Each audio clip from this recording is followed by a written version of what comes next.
श्री राधा वल्लभ सरकार की जय।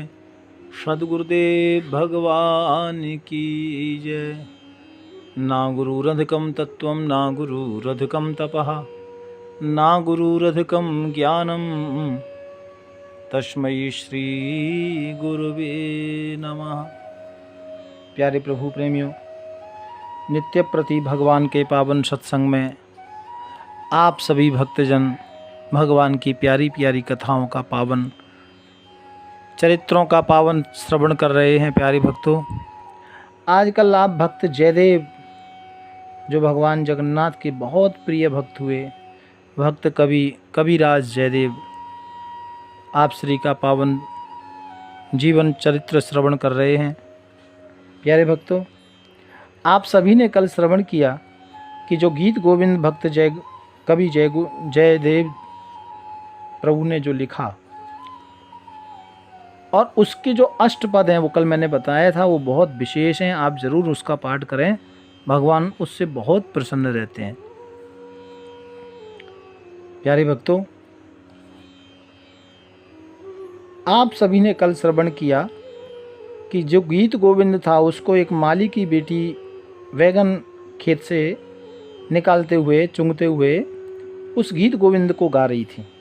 गीत गोविंद को जब वो गा रही थी तो वो एकदम स्वर में गा रही थी, तो भगवान जगन्नाथ को गीत गोविंद इतना पसंद आया कि उस बिटिया रानी के पीछे पीछे पीछे पीछे खेत में घूम रहे और उससे सारे कपड़े फट गए। मंदिर में गए, पुजारियों ने देखा, राजा ने देखा, बोले भैया भगवान जी के कपड़े कैसे फटे? बाद में पता लगा और उस बेटी को लाया गया और नित्य प्रति उस बेटी को ठाकुर जी को पद सुनाने के लिए वहाँ रख दिया। आज भी वहाँ पद रोज नित्य प्रति गाया जाता है। प्यारे भक्तों, जब गीत गोविंद को ठाकुर जी ने सुना और जब राजा ने देखा ठाकुर जी गीत गोविंद से तो बड़े प्रसन्न हो रहे हैं, तो फिर वहाँ एक नियम बना दिया। और नियम क्या था? फेरी न पठोड़िया है ओड़ी बात जानी महा कही, राजा रंग पड़े नी को ठोर जाने के, अक्षर मधुर और मधुर स्वर ही सो, गावे जब लाल प्यारी डिंग ही ले आने के। सुन यह रीत एक मुगल ने धार लई, पड़े चढ़े घोड़े आगे श्याम रूप उठाने के, और पोथी को प्रताप स्वर्ग गावत है देव बधु, आप ही जू रीजले को नीजे कर आने के। प्यारे भक्तों, जब गीत गोविंद के बारे में इतना राजा ने सुना तो राजा ने मन में विचार किया, ठाकुर जी को इतना पसंद है गीत गोविंद, तो मैं तो राजा हूँ, एक बेटी ने मेरे राज्य में गाया तो भगवान उसको सुनने चले गए, क्यों ना मैं अपने पूरे राज्य में ऐसा आदेश करूं कि राजा ने ऐलान कर दिया, देखो भैया ये गीत गोविंद कोई आम चीज़ नहीं है, इसको अति गंभीर रहस्य जानकर पुरी के राजा ने सर्वत्र ढिंढोरा पिटवा दिया कि देखो कोई भी हो, राजा हो, निर्धन हो, प्रजा हो, उचित हो, अनुचित जो भी है, इस गीत गोविंद को आज से हर व्यक्ति गाएगा, अच्छे स्थान पर गाएगा, मंदिर या उपवन में स्थिर होकर, खड़े होकर, बैठकर इसको गाएगा। लेकिन राजा ने इसके साथ एक और दिया कि इसको हर व्यक्ति गाएगा और हर अक्षरों का प्रेम से स्पष्ट और उच्चारण करेगा। हाँ, ये भी राजा ने शर्त लगाई कि जो भी पढ़ेगा ना तो भैया प्रिया प्रियतम का ध्यान रखते हुए श्री राधा श्याम सुंदर को समीप में विराजमान कर होकर ऐसा समझकर ये भगवान श्रवण कर रहे हैं, ऐसा जानकर इस गीत गोविंद के महत्व को राजा ने समस्त प्रजा को बताया और कहा कि इसको रोज तुम लोग गाएं। और इसका भी प्रचार हो गया था भक्तों, गीत गोविंद का। तो एक मुल्तान का एक मुगल सरदार था, सैनिक, युवराज, जो सैनिकों का सरदार जो पहले होते थे, तो उसने भी किसी ब्राह्मण से इस गीत गोविंद को सुन लिया और उसने जब सुना तो उसने, क्योंकि इधर तो ऐलान पूरे राज्य में हो ही गया था, तो जब उसने ब्राह्मण के मुख से सुना कि भैया इसमें तो बड़ी पावर है, तो उसने भी गीत गोविंद को गाने का निश्चय किया। और जो अष्टपद यानी 8 श्लोक आप कह सकते हैं, अष्टपदियों को कंठस्थ कर लिया। और जब वह घोड़े पर चढ़कर चलता था ना, तो उस समय घोड़े पर ऐसे मन में भाव रखता कि भगवान मेरे साथ विराजमान है, और उस गीत गोविंद को यानी अष्टपदी को गाता और ध्यान कर लेता था कि भगवान मेरे गाने को सुन रहे हैं। एक दिन ऐसा नित्य प्रति करता। एक दिन उसने घोड़े पर प्रभु को एकदम से आसन नहीं दिया, भूल गया। क्योंकि इसका नियम है, जब आप गीत गोविंद पढ़ते हैं, अष्टपद पढ़ते हैं, तो ठाकुर जी को विराजमान कर लें अपनी नज़रों से कि मेरे सामने ठाकुर बैठे हैं, आसन पर बैठे हैं, ऐसा सोचकर फिर मैं ठाकुर जी को सुना रहा हूँ। इस भाव से ये गीत गोविंद पढ़ना चाहिए प्यारे भक्तों। तो लेकिन वो जो सिपाही था, तो उसने रोज भाव करता, फिर मुसलमान था, गीत गोविंद को पढ़ता। लेकिन एक दिन ठाकुर जी को याद करना भूल गया, आसन देना भूल गया। फिर क्या था, मार्ग में घोड़ा के आगे आगे, और उस मुस्लिम युवा ने देखा कि आगे आगे मेरी ओर मुख किए हुए श्री श्याम सुंदर पीछे को चलते हैं, मतलब और गाना सुन रहे हैं।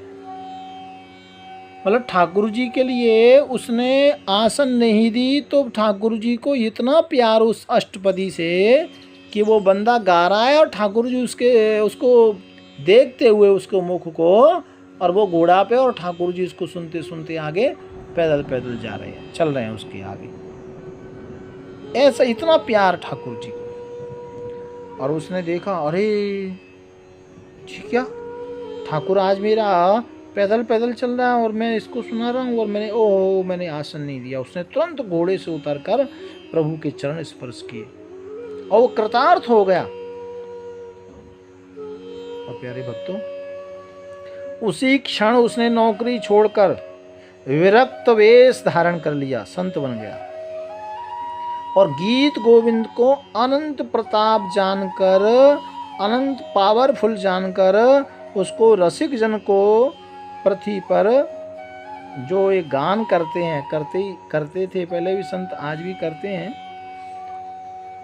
और वो तो करते ही थे, पर स्वर्ग में देवांगनाएं जो थीं, देवता जो थे, वो भी गीत गोविंद के अष्टपदियों का गान करते थे। इसकी जो महिमा का वर्णन बहुत ज़्यादा है, इसकी महिमा का वर्णन कोई कर नहीं सकता। क्यों?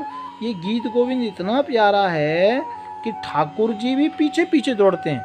यदि आप सुनाने लगेंगे तो आपके सामने आकर बैठ जाएंगे, इतना पावरफुल है। इसलिए मैंने आपसे आग्रह किया है कि आप सब भी गीत गोविंद को नित्य प्रति पाठ में लें। ज़्यादा नहीं है, 5 मिनट भी नहीं लगेंगे इसको जरूर आप गाएं। और जिस पर स्वयं रीझ कर भगवान ने अपने हाथ से पद लिखा है, ये भी आप देखो।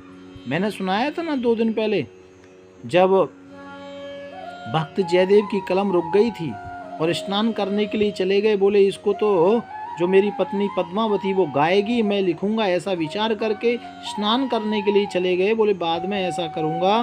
तो लेकिन जब गंगा जी स्नान करने गए, उतनी ही देर में ठाकुर जी स्वयं पद को लिखकर चले गए थे। बाद में पता लगा, पद्मावती ने बताया कि आपने ही तो पोथी बंद की, स्नान के लिए गए, तब पता लगा मैं तो पोथी बंद करके तो गया, लेकिन ये तो मैंने लिखा नहीं। फिर पता लगा कि ठाकुर जी आए। और ठाकुर जी भक्त जयदेव को बहुत प्यार करते थे भक्तों, इसलिए भक्त जयदेव ने जो पद लिखे उनको भी ठाकुर जी बहुत प्यार करते हैं। पोथी की तो बात सब कही, मैं सुहात ही यह सुनो, और बात जामे अति अधिकाइये, गांठ में मोहर मग चलत में ठगम मिले, कहो कहाँ जात जहाँ तुम चले जाइए, और लानी लई बात खोल द्रव्य पकड़ाए दियो, लियो चाहो जोई जोई सोई मोखो लाइवे, और दुष्टन समझ कर कीन इन विद्या अहो, आवे जो नगर इन्हें बेग पकड़ाइए। प्यारे भक्तों, ये जो गीत गोविंद है, ये बहुत ही इसका महत्व है, बहुत बड़ा महत्व है। आप प्लीज़ मेरे कहने से यदि आप ठाकुर को प्रसन्न करना चाहते हैं, मैं किसी मांग के लिए नहीं कह रहा, लेकिन आपको लगता है कि ठाकुर जी मेरे इर्द गिर्द रहें, मेरे पास रहें, तो इस गीत गोविंद को आप ज़रूर आप सोने से पहले गाएंगे तो आपको एक अलग आनंद की अनुभूति आपके मकान में होगी। ऐसा आप करके देखना। प्यारे भक्तों, ये गीत गोविंद का महत्व ये बहुत ही बड़ी बात है, और आपको मैंने ये बताया है महापुरुषों के द्वारा, जैसे लिखा है, जो महापुरुषों ने गाया है, तो उसी हिसाब से मैं आपको सूक्ष्म रूप में ये बातें बता रहा हूँ। प्यारे प्रभु प्रेमियों, और इसमें लिखा गया है कि जो गीत गोविंद को गाएगा और जो भक्त जयदेव की इस पावन कथा को श्रवण करेगा, चरित्रों को, प्रसंगों को जो सुनेगा, तो जिसके सुनने मात्र से भक्ति हृदय में आएगी, और यदि आप पढ़ते हैं तो त्याग, वैराग, सहनशीलता आदि गुणों की बहुत ज़्यादा अधिकता प्रकट आपके हृदय में हो जाएगी। प्यारे भक्तों, श्री जयदेव जी को इतना ठाकुर प्यार करते हैं, इसलिए मैं अक्सर कहता हूँ कि भगवान कहते हैं कि मेरे से बड़ा मेरा भक्त है, राम से अधिक राम कर दासा। इसलिए भाव प्यार से राधे राधे राधे राधे।